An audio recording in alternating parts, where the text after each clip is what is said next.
charging the charge shot is really important in this matchup. Yeah. When Duck beat Hungrybox at Canada, I think it was EGLX. Yeah, legendary set for sure. He would swat HBox off the stage and then charge the charge shot for as many frames as he possibly could. Because once you have charge shot on deck, you have a kill. Until you get that charge shot, it's very hard to kill Puff. Yeah, it makes sense, because then your best bet is what? Try to land the strong hit back air?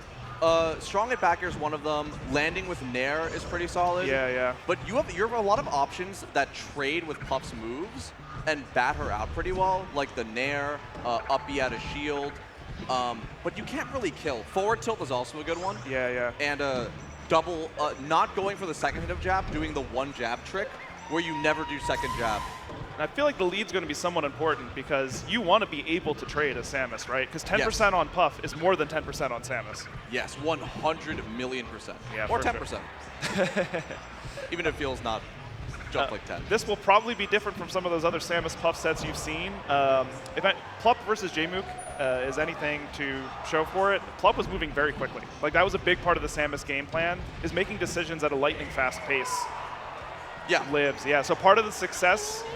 Oh, down Nice smash down will smash send kills, HBox to the heavens. So part of Plup's plan for success, I guess maybe part of Hungrybox's plan for success, is to slow down Plup's fast decision making, because almost no one can keep up with him. Yeah. He's got a mind built for the game. I mean, for platform fighters in general, every platform fighter Plup has picked up, he's been a god at it. Yeah, no, this is a true gamer. He's good at other games too. Eternal Return, Heroes of New Earth. Yeah. He's just got a mind for gaming. Yeah, He's like, such an enigma of a top player. Like, he restreams all the majors. Yeah.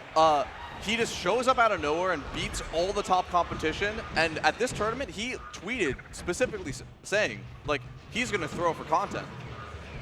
Yeah. And in throwing for content, beat a top 5 player in the world. Oh, there it is. The shoulder tackle and to get rested. Yeah, it's so lethal. And it just makes it so hard for Samus to approach, because if you know that HBox has a ticking time bomb built into his kit, and half the moves you throw out could set it off, makes you not want to approach sometimes. Yeah, I mean, a big part of HBox's game plan has been the standard Puff game plan of putting moves where the opponent wants to be in the air, right? Just putting them around, staying relatively safe.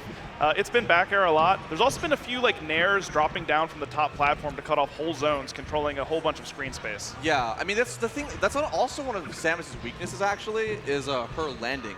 Because if you think about all of the... Oh! It kills. Big charge shot. Oh, hold on, we're on last stock. Yeah, wait a second, folks. Yeah, that's the thing with the landing. It's so hard to land against Puff. Yeah, Samus's aerial drift is one of the worst. Yeah, her aerial drift is one of the worst. She doesn't have that many mix-ups off of bombs. The hitboxes she has underneath her, like she has the butt hitbox of her Nair. Down air's too slow. Down air's like slow as molasses. Yeah. Forward air has like one hitbox underneath. Up air doesn't need to be talked about. And back air hits above her. Yeah. So how do you land? And Puff has the arc, like showing the rainbow, swatting her hand in the sky, like the lighter at the concert. And it has so many active frames where you can just make Samus suffer. Yeah, Puff is not wanting bigger aerials, right? That's like Puff's MO, so very strong for those reasons. Exactly. And a lot of the times, even if you don't see it lead to an edge guard or a KO like we did in the last game, getting Samus above Puff is going to be a way to get a bunch of damage just because you're going to get so many aerials from the juggle state. Exactly. Okay, able to come back with the Nair. And now HBox, he's staying like diagonally to the right of Samus. Because if you think about all of her moves, it's really hard for her to cover that aerial space. Yeah. Like, what does she do, fair? Yeah, it's like rising fair, which is kind of dangerous. It has a decent amount of recovery, and that once the Samus starts doing rising fair to contend with the like up forward part of their zone of control, you're kind of winning in that exchange already anyway. Yeah. That's what you want. Another weakness of Samus, in that last stock, HBox played it perfectly, where, you know how Samus off stage, a lot of characters can't really deal with her recoveries, with her just like throwing out bombs, you just gotta sit there and watch her drift to the stage. Puff can just fly out there Yeah, Puff can fly. and kick the bombs. Or just land into the bombs. And then Samus helplessly drifts down. What? Always on the grass stage, right? That's part of it, because the lower friction gives you an extra turn or something. Something like that. I don't think it was intentional, but... Maybe not, yeah. What do you think, it was a pound or something? Probably. Yeah, back to that like dead zone and Samus's hitboxes, I think we saw Plup trying to use up tilt to like preemptively cover that zone in front of her face. Yeah, and I can't believe Pup lived that. Pup dies early, by the way. Oh! Whoa! Super wave dash across the stage. Yeah, and the confidence to immediately put out the smash attack expecting it to hit. Both of them smiling at that one. That's great. You love to see the Samus tech. That's hard to do. There are people in the crowd right now that have never seen that. There are people in the crowd who probably think he just teleported. Yeah, Maybe he just did. He's just that good of a gamer. I mean, there's been so many instances on Stadium where he's like seemingly broken the game, like falling through the stage that one time. Yeah, so famously. This is a stage.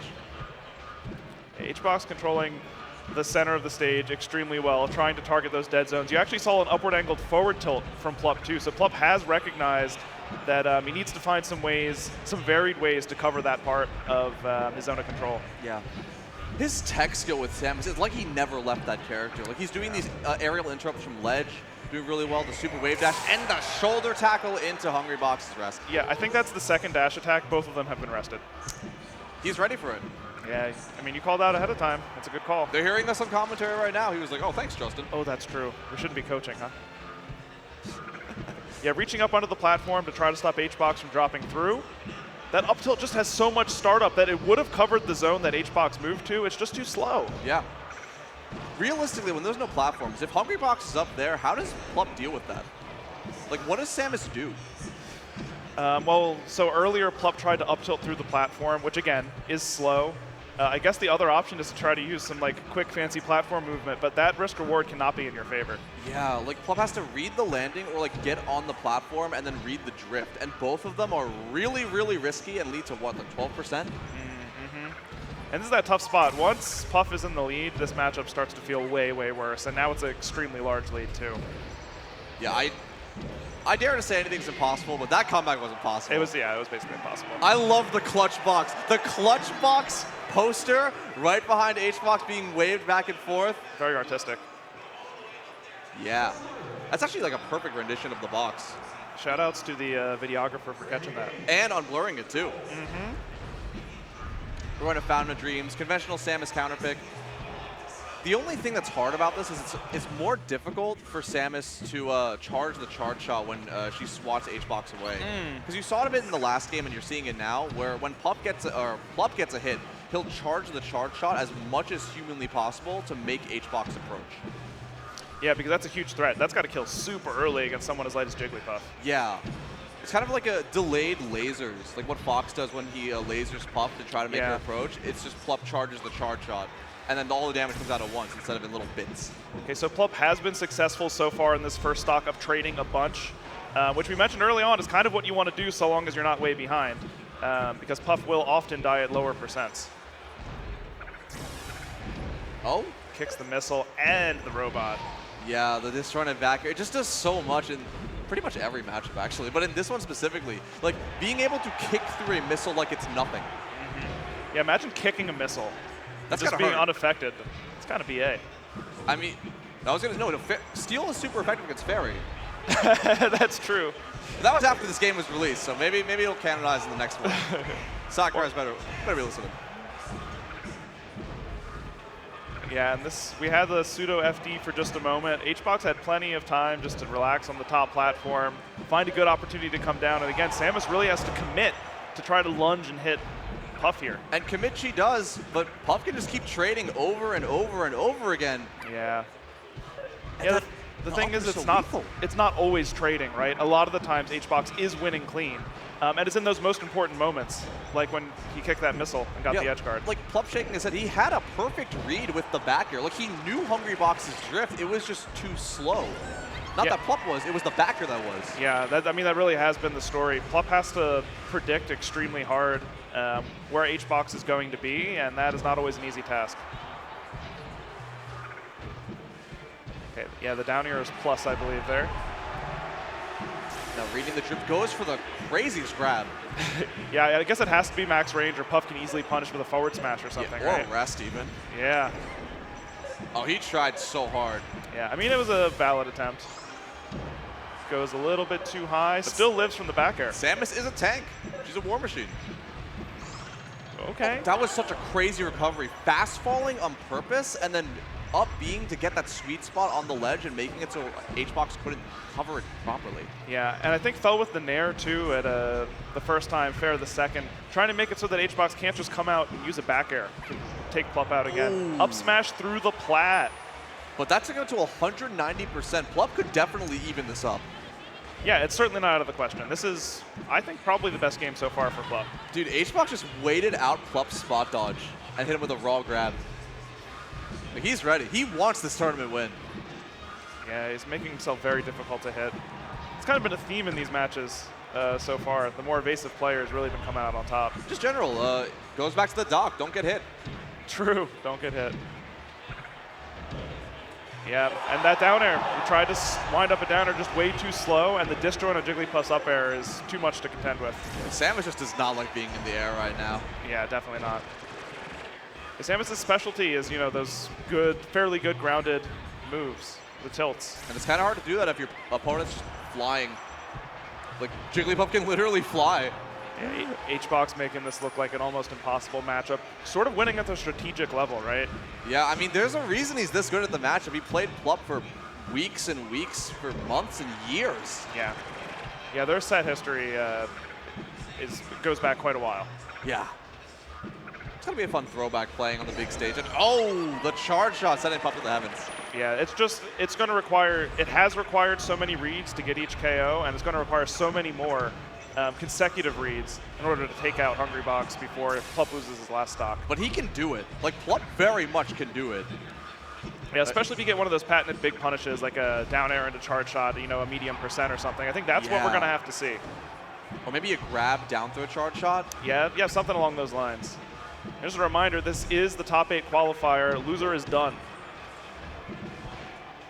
There's the dash attack. Doesn't get punished there. But now HBox with all the advantage right now. Yeah, good use of the drill.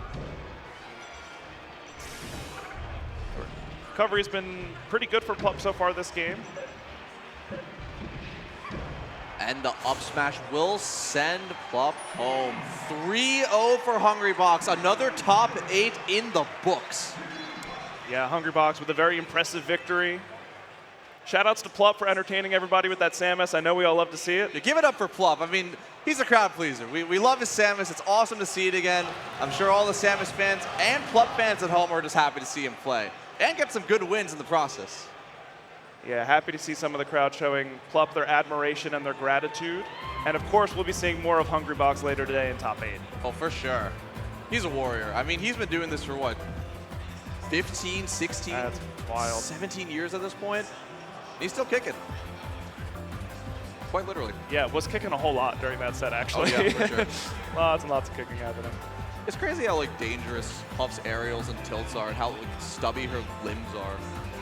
Yeah, I mean, the like back air and the up air have like a decent amount of disjoint for just being like a physical appendage. Yeah. She's kind of a freaky character. You know when Puff grabs, when you pummel with Puff, you know the little tuft on the top of her head? Mm-hmm. You know that the tuft is what she hits you with? Yeah. It's so bizarre to look at. Very unsettling. I'm sorry for everyone at home who have just ruined Puff for. But I mean, there's no other way to pummel. Like, all you can do is headbutt. I mean, look at her. Yeah. Like It's just a head. She's a giant head. She's just MODOK. Pink, fleshy MODOK. MODOK. I never thought of Puff as MODOK. That's